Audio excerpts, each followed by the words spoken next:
Maraming pensioner ang nakarinig na ng balita tungkol sa SSS Plus 10-4 at marami sa inyo ang marahil ay nagtatanong pa rin ngayon kung totoo ba ito. Formal na ba talaga? O baka may mahalagang detalye na hindi agad sinasabi ng buo sa mga tao? Ang katotohanan ay ang kwento ng SSS Plus 10-4 ay mas komplikado kaysa sa isang simpleng oo o hindi. Ito ay isang 3 taong programa na may 3 magkakahiwalay na bahagi. May cut-off dates na maraming tao ay hindi alam at meron ding mahalagang pagkakaiba sa pagitan ng mga uri ng pensioner na hindi laging naipapaliwanag sa mga social media post at sa mga mabilis na balita. Ngayong araw, gagawin nating malinaw ang lahat ng iyon ng tapat ng kumpleto at ng maayos para sa inyo at para sa inyong mga mahal sa buhay.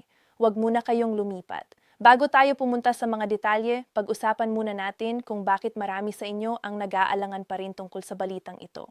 Sa nakaraang ilang buwan, maraming video, post at mensahe ang kumakalat sa Facebook, YouTube at iba pang social media na nagsasabing may 10-4 na dagdag sa SSS pensyon.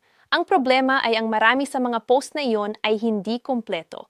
Ang ilan ay nagpapakita lamang ng iisang bahagi ng programa. Ang ilan naman ay hindi nagpapaliwanag kung sino talaga ang tumatanggap ng S4 at kung sino ang tumatanggap ng mas mababa. At ang ilan pa ay nagpapakita ng impormasyon na parang bagong balita kahit na ang mga detalye ay naibahagi na ng ilang buwan. Kaya ang unang bagay na dapat gawin bago maniwala sa anumang claim tungkol sa SSS ay ang hanapin ang opisyal na pinagkukunan at iyon ang ginawa natin ngayon para sa inyo. Kaya totoo ba ang SSS Plus 10-4? Ang sagot ay oo, opisyal ito at ito ay napatunayan ng maraming opisyal na pinagkukunan. Ang Social Security Commission, ang pinakamataas na katawan ng SSS, ay nag-aproba ng programang ito sa pamamagitan ng Commission Resolution Number 340 Series of 2025 noong ng Hulyo 2025. Hindi ito panukala. Hindi ito draft. Ito ay formal na aprobado at nakalimbag sa opisyal na website ng SSS sa ss.gov.ph. Personal din itong inihayag ni Pangulong Ferdinand Marcos Jr. sa okasyon ng ikaw-anibersaryo ng SSS. Kinumpirma rin ito ng Presidential Communications Office at ng Department of Finance. Sinabi mismo ng SSS President na si Robert Joseph Montes de Claro na ang programang ito ay ang una sa uri nito sa 68 taong kasaysayan ng SSS, isang multi-year na pension adjustment na hindi pa nangyayari noon. Kaya kung ang inyong tanong ay formal na ba ito, ang sagot ay oo, formal na at matagal na. Ngayon, dito na nagsisimula ang bahagi na hindi laging naipapaliwanag ng maayos sa mga social media post at sa mabilis na balita. At ito ang pinakamahalagang bahagi na kailangan ninyong maunawaan. Ang SSS Plus 10-4 ay hindi isang beses na dagdag na ibinibigay ng sabay-sabay. Ito ay isang programa na tinawag ng SS bilang SS Pension Reform Program at ang dagdag ay ibinibigay sa 3 magkakahiwalay na bahagi tuwing Desyembre sa loob ng 3 magkakasunod na taon. Ang unang bahagi ay nagsimula noong Disyembre 1, 2025 para sa lahat ng pensioner na opisyal na nakarecord bago mag-Austo 31, 25. Ang pangalawang bahagi ay darating ngayong 1, 2026 para sa lahat ng pensioner na aktibo bago mag-Agosto 31, 2026. At ang pangatlo at huling bahagi ay darating sa Setyembre 1, 2027 para sa lahat ng pensioner na aktibo bago mag-Austo 31, 2027. Kaya ang programa ay hindi isang malaking dagdag na ibinibigay ng isang beses lamang, ito ay 3 magkakahiwalay na dagdag sa loob ng 3 taon. At bawat isa ay ibinibigay tuwing Miyembre. Ngunit narito ang bagay na mas mahalagang malaman dahil ang poryento ay hindi pantay para sa lahat ng uri ng pensioner. At ang pagkakaibang iyon ay mahalaga para sa mahigit 1 milyong Pilipino. Pakinggan ninyo ito ng maigi. Ito ang detalyeng madalas na napalaktaw sa mga simpleng balita at sa mga social media post. At ito ang bagay na pinakakailangan ninyong malaman kung kayo ay nagtatanong kung magkano ang inyong tatanggaping dagdag. Hindi lahat ng pensioner ay tumatanggap ng S%. May 3 uri ng SSS pensioner at ang bawat isa ay may sariling halaga ng dagdag Una, ang mga retirement pensioner ang mga miyembro ng SSS na nagre-retiro pagkatapos ng sapat na taon ng kontribusyon ay tumatanggap ng 10 por bawat transe. Pangalawa, ang mga disability pensioner, ang mga miyembro ng SS na nakatanggap ng pensyon dahil sa permanenteng kapansanan ay tumatanggap din ng 10 por bawat tranche. Ngunit ang pangatlo, ang mga survivorship pensioner o death pensioner, ang mga asawa, anak o dependent na tumatanggap ng pensyon. Dahil namatay ang miyembro ng SSS ay tumatanggap ng 5% lamang bawat tranche, hindi 10%. Kaya kung kayo ay survivorship pensioner at narinig ninyo sa isang video o post na may 10 por sa lahat, ang tamang sagot ay hindi ganon. Ang inyong dagdag ay 5 por mas maliit ngunit opisyal pa rin totoo at automatikong ibinibigay ng SSS para maunawaan ninyo ng mas malinaw kung gaano kalaki ang magiging kabuuang epekto ng programang ito sa inyong buwanang pensyon sa pagtatapos ng 3 taon. Ipaliwanag natin ito ng simple.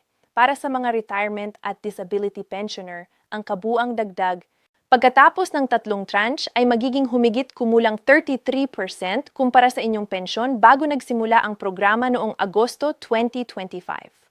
Para sa mga survivorship pensioner, ang kabuuang dagdag pagkatapos ng 3 tranche ay magiging humigit kumulang 16%. Bakit hindi eksaktong 30 o L%? Dahil ang dagdag bawat taon ay kinukuha mula sa inyong kasalukuyang pensyon na may dagdag na hindi mula sa inyong orihinal na halaga. Ibig sabihin, lumalaki rin ang basehan ng bawat dagdag tuwing Setyembre. At ang kabuuang benepisyo ng programang ito para sa lahat ng 3.8 milyong pensioner ay tinatantya ng SSS na mag-i-inject ng halos 92.8 bilyong sa ekonomiya ng Pilipinas mula 2025 hanggang 2027. Isang bagay na nakakatulong hindi lamang sa mga pensioner kundi sa buong komunidad. Para maging mas malinaw pa, gamitin natin ang mga halimbawa mula sa opisyal na impormasyon ng SSS at ng PhilStar Life. Halimbawa si Mang Jose, isang retirement pensioner na tumatanggap ng PH-1 na bawat buwan bago ang Setyembre 2025. Noong Setyembre 2025, natanggap niya ang unang Spore PH-1 na dagdag, kaya naging PH-11,000 na ang kanyang buwanang pensyon. Ngayong Setyembre 2026, tatanggap siya ulit ng S-Por, ngunit ngayon 10 por ng L20 na ang basihan kaya ang dagdag ay PH-B at ang kanyang pensyon ay magiging PH-2 at PP. Sa Embre Formul, atensyon ay magiging 3 at mula sa orihinal na P10,000, ang kanyang pensyon ay lalago ng mahigit PH3,000 at PH3 sa loob ng 3 taon. Ngayon, si Aling Maria naman isang survivorship pensioner na tumatanggap ng PH1,000 bawat buwan. Noong Setyembre 2025, nakatanggap siya ng 544 na kaya naging PHP4 ang kanyang pensyon. Sa Setyembre 2026, 5% ng 8,000 at PHP4 na P4 at PHP2. Kaya ang kanyang pensyon ay magiging at PHP2. At sa Setyembre 2027, 5 muli, 4 at PHP, kaya ang kanyang huling pensyon ay magiging PH. At sa 3 taon lumalaki ang kanyang pensyon ng mahigit PH at bawat buwan. Hindi man ito pareho sa S4 ng mga retirement pensioner, ito ay tunay na dagdag na tumutulong sa araw-araw na gastos ng bawat pamilya. Pero meron pang isang tanong na maraming pensioner iyang nagtatanong. Ngayon, ano ang mangyayari kung hindi pa nila natanggap ang unang dagdag o paano nila malalaman kung tama ang halaga sa kanilang pensyon? Sagot natin yun ngayon. Bago natin pag-usapan kung paano i-check ang inyong pensyon, kailangan muna nating ipaliwanag ang isang mahalagang panuntunan ng programa, ang tinatawag na cut-off rule o cut-off date. Para matanggap ang dagdag sa bawat tranche, kailangan kayong opisyal na nakarecord bilang aktibong pensioner bago mag-Agosto 31 ng taong iyon. Para sa unang tranche noong Setyembre 2025, kailangan kayong aktibong pensioner bago mag-Agosto 31, 2025. Para sa pangalawang tranche ngayong Setyembre 2026, kailangan kayong aktibong pensioner bago mag-Agosto 31, 2026. Para sa pangatlong tranche sa Setyembre 2027, kailangan kayong aktibong pensioner bago mag-Agosto 31, 2027. Ibig sabihin, kung nagsimula kayong makatanggap ng pensyon pagkatapos ng cut-off date para sa isang particular na tranche, hindi kayo kasama sa trancheng iyon, ngunit kasama kayo sa susunod na tranche kung aktibo kayo bago mag-cut-off ng sumunod na taon. Hindi ito parusa, ito ay simpleng patakaran kung kailan ang bawat dagdag ay i-apply sa inyong pensyon. Ngayon, isa sa mga pinakakaraniwang tanong na naririnig natin mula sa mga pensioner at sa kanilang mga kamag-anak ay ito. Kailangan ba nilang pumunta sa SSS office para makuha ang dagdag?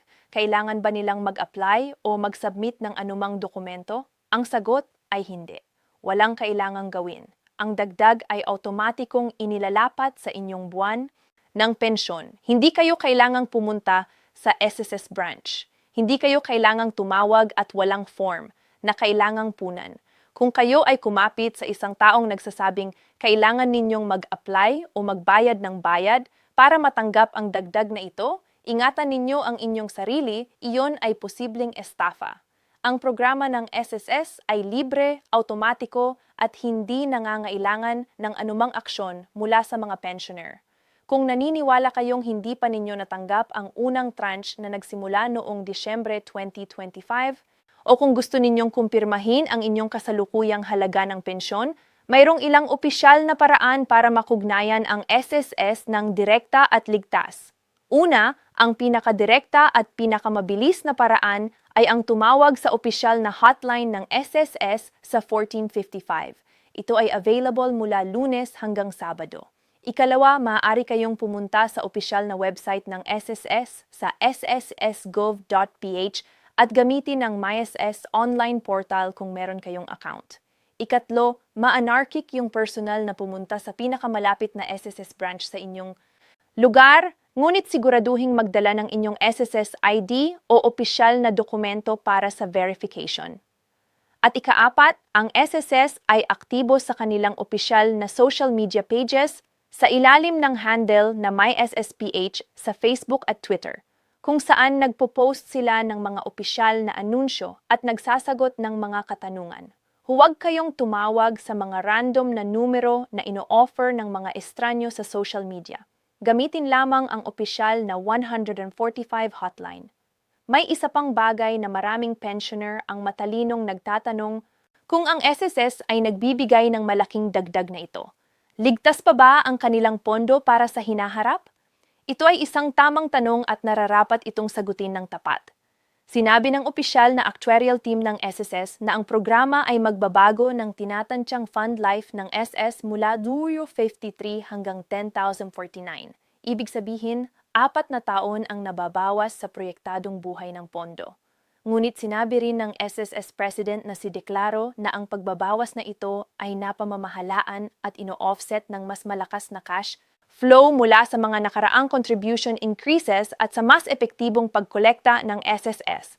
Ang pinakahuling datos na available ay nagpapakita na noong 2025 ang kabuuang kita ng SS mula sa contributions ng mga miyembro ay umabot sa 377.6 bilyong 15.6% na mas mataas kaysa sa nakaraang taon. Sinabi rin ng SS na ang programang ito ay hindi nangangailangan ng anumang dagdag na kontribusyon mula sa mga miyembro, hindi katulad ng nakaraang 2017 na dagdag sa pensyon na agad nagresulta sa pagtaas ng contribution rates. Para sa mga pensioner, ang mensahe ay malinaw.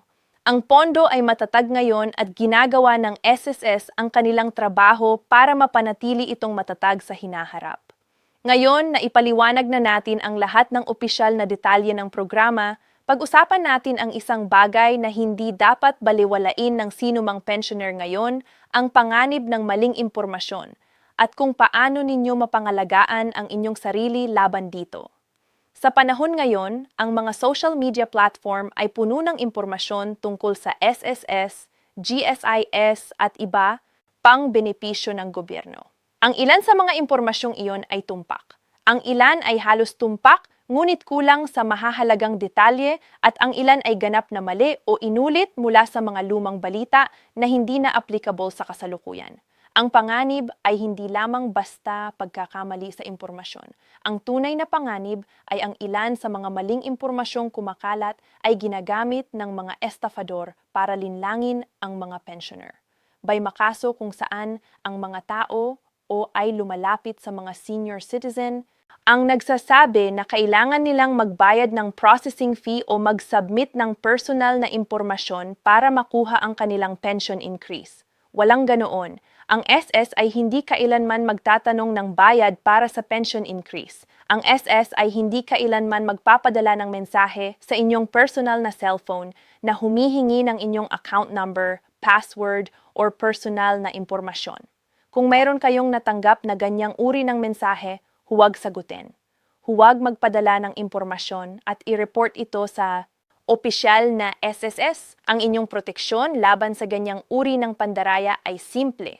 Umasa lamang sa sss.gov.ph at sa 1455 hotline para sa lahat ng opisyal na impormasyon. Dahil ito ay Marso 2026 na ngayon, mahalaga na malinawan natin ang isa pang bagay na maraming tao ang baka naguguluhan. Ang pangalawang 10% sa mga retirement at disability pensioner at ang pangalawang 5% para sa mga survivorship pensioner ay darating pa lamang ngayong Setyembre 2026. Hindi pa ito nangyayari ngayon at normal na hindi pa ninyo ito natanggap. Ang pinakamabuting gawin ngayon ay hintayin ang opisyal na anunsyo ng SSS habang papalapit ang Agosto at Disyembre 2026.